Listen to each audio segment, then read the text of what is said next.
jalan-jalan di alas Simpenan. Kita mau kasih makan kera-kera yang ada di sini ya. Jumlahnya banyak sekali.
Oh ya, ini bagian di luar ya guys. Kalau kita ke dalam sekarang sudah tidak boleh karena ini adalah cagar alam yang dilindungi. Takutnya kita nanti kalau ke dalam mengganggu hewan-hewan yang ada di dalam secara alami. Makanya kita kasih makannya hanya di depannya saja ya guys.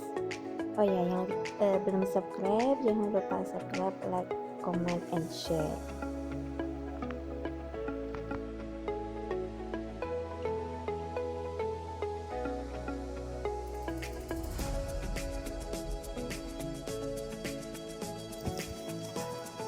Guys, jangan lupa subscribe ya, jangan lupa juga bunyi loncengnya.